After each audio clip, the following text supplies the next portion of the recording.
UGC यानी university grants commission देश में विश्वविद्यालयों और कॉलेजों की गुणवत्ता और नियमों को देखती है, लेकिन आज आगरा के अहमदापुर में यूजीसी के खिलाफ बड़ा विरोध देखने को मिला।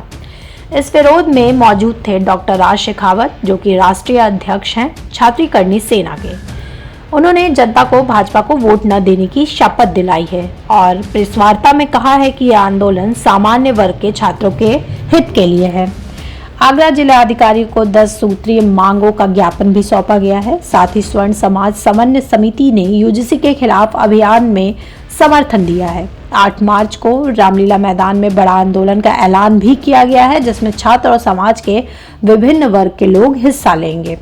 इस आंदोलन का मकसद सिर्फ विरोध नहीं, बल्कि छात्रों के अधिकार और उनकी न्याय संगत मांगों को प्रशासन तक पहुंचाना है। एक असंवैधानिक एक्ट सामान्य वर्ग के छात्र छात्राओं पर लादा गया है केंद्र की भाजपा सरकार द्वारा, जिसका नाम है यूजीसी रेगुलेशन एक्ट 2026, जिसमें संविधान के आर्टिकल 14, 15 और 21 का सरासर उल्लंघन किया गया है। सदन में उसे पास भी कर दिया गया और उसको लागू भी करवा दिया गया है।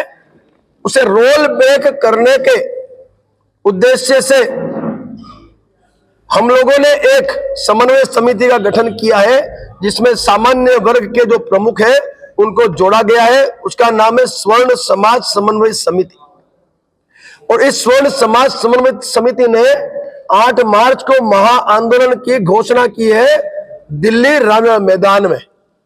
अब दिल्ली रामलीला मैदान में सामान्य वर्ग के नागरिकों को इकट्ठा करने के लिए मैं, मेरे साथ राष्ट्रीय संरक्षक और संभाग अध्यक्ष और जिला अध्यक्षों को लेकर हम जिले वाइज कलेक्टरों को ज्ञापन भी दे रहे हैं और प्रेस वार्ता के माध्यम से युद्ध स्तर पर जिले के गांव-गांव तक हमारा आमंत्रण भी हम भेज रहे हैं, क्योंकि समय बहुत कम है हमारे पास और प्रेस एकमात्र ऐसा साधन है, सोशल मीडिया एकमात्र ऐसा साधन भी हमारे बच्चा है, जिसके माध्यम से युद्ध स्तर पे हम लोगों तक ये मैसेज पहुंचा सके कि ये महा आंदोलन आपके बच्चों के उज्जवल भविष्य का है, आप पहुंचो।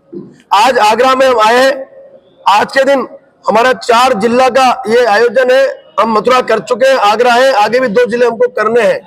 ज्ञापन भी आगरा मजिस्ट्रेट श्री को देना है, हमें डीएम साहब को। तो इस एक्ट में जो विसंगतियां हैं उन्हें दूर करवाने के लिए महा आंदोलन है। विसंगतियां दूर करने के लिए इसे रोल बैक करना अति आवश्यक है। सुप्रीम कोर्ट ने हमें स्टे दिया है, उसका स्वागत करते हैं, लेकिन स्टे दिया कब तक हमने मांगा। हमने जब मांगा, हमारी जो टीम है उसने जब ये मांगा तब दिया, तो वो भी एक हमारा मोर्चा था, जिस मोर्चे पे हमने काम किया। दूसरा मोर्चा आंदोलन का मोर्चा है जो 8 मार्च को है। तीसरा मोर्चा जो है हमारा सांसद महोदय से संपर्क करके उनको हमारे साथ जोड़ने का, उसके लिए हमारी टीम काम कर रही है। चौथा और जो मुख्य मोर्चा है वो है प्रिंट मीडिया, डिजिटल मीडिया, जो भी हम अभी आपके सामने उपस्थित होकर कर रहे हैं।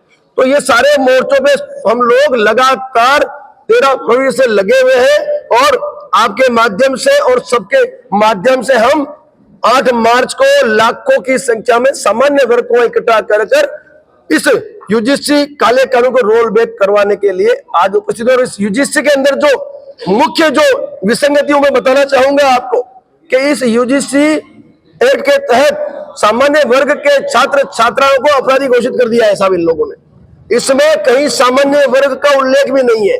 इसमें यदि फरियादी आरोप लगाता है और आरोपी निर्दोष साबित होता है तो फरियादी पर कोई कार्रवाई नहीं होगी, ऐसा तो कानून थोड़ी चलेगा। फिर जो फरियादी है उसकी पहचान गुप्त रखी जाएगी, आरोपी को यही नहीं पता होगा कि उसको फरियाद किसने की, ये भी गलत बात है।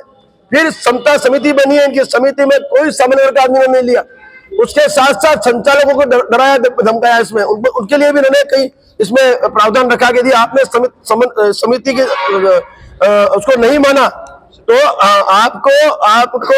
आपकी जो मान्यता रद्द कर दी जाएगी। यानी कुल मिला के सामान्य वर्ग के छात्र छात्राओं पर इन्होंने तुरंत कार्रवाई के लिए इससे आदेश किया है। तो ये जो काला कानून है उसे रोल बैक करवाने के लिए आज आपके सामने हम उपस्थित हुए। भाजपा के लोग कहते हैं कि ये अभी तक सुप्रीम कोर्ट में है, अगर आप जल्द अरे साहब, मैं यही तो कहता हूँ, सुप्रीम कोर्ट में कौन गया? हम गए। संसद में पास किसने किया? सरकार ने किया। तो वापस क्यों लेते? अब ले लो वापस। यदि आपको सुप्रीम कोर्ट का इतना मान सम्मान है, जब सुप्रीम कोर्ट ने इस पे आपत्ति दर्ज कर दी तो आपका तुरंत आपको उस पर कार्रवाई करनी थी। अभी तक कोई बयान आया? एक उनके जो शिक्षा मंत्री है कहते हैं कि भाई किसी से अन्याय नहीं होने देंगे। आप अन्याय होने की बात तो कर रहे हैं, उसमें लिख दिया आपने अन्याय। आप यदि सही में ईमानदार हो तो इसको वापस ले लो, जितनी भी विसंगतियां दूर कर दो, उसको आप लागू कर दो। हमने क्या मना किया? तो जो सरकार है जिसने सदन में पास किया है तो उसको वापस लेने की सत्ता उसके पास है। संसद सत्र चल रहा है, आप वापस ले लो। और वापसी की मांग कर रहे हैं या करेक्शन की मांग? नहीं साहब, पहले वापस होगा साहब, करेक्शन ऐसे थोड़ी होएगा। पहले ये रोल बैक होगा, उसके बाद विसंगतियां जो है, जो हमने लिखित में दी है उनको, हमने नेशनल प्रेस की थी, उसमें लिखित में दी है, तो वो पहले इसको रोल बैक करे, फिर विसंगतियां जो है वो उसको दूर करे, फिर इसको लागू करे। हमें क्या आपत्ति? हमें कोई आपत्ति, लेकिन विसंगतियां दूर होना जरूरी है। तो क्या आप इस पर संतुष्ट हैं या और कार्रवाई होगी? नहीं साहब, कोर्ट ने स्टे लगाया है साहब, स्टे 19 तक है, ठीक है। लॉलीपॉप दे दिया सरकार ने, ताकि ये जो माहौल है, जो एक विद्रोह शुरू हुआ था, एक आक्रोश हुआ, उसको रोका जा सके। ये तो एक राजनीतिक पैंतरा था, चाल चली थी सरकार के द्वारा, और सरकार कहीं ना कहीं सरकार दबाव में आके ये करवा रही है, ऐसा ज्ञात हो रहा है। सुप्रीम कोर्ट ने संज्ञान में क्यों लिया? भाई सुप्रीम कोर्ट सर्वोच्च न्यायालय यदि वो कह रही है कि ये जो है वो गैर बंधारणीय है या गैर संवैधानिक है, तो साहब सरकार को तुरंत इस पे एक्शन लेना चाहिए। क्यों नहीं लिया अभी तक? सरकार का कोई स्टेटमेंट आया क्या कि हम रोल बैक कर रहे हैं, हम विसंगतियां दूर करें? कोई स्टेटमेंट नहीं आया। दूसरा रहा साहब, सुप्रीम कोर्ट में हम गए तो हमें राहत मिली, हम नहीं चाहते तो क्या होता?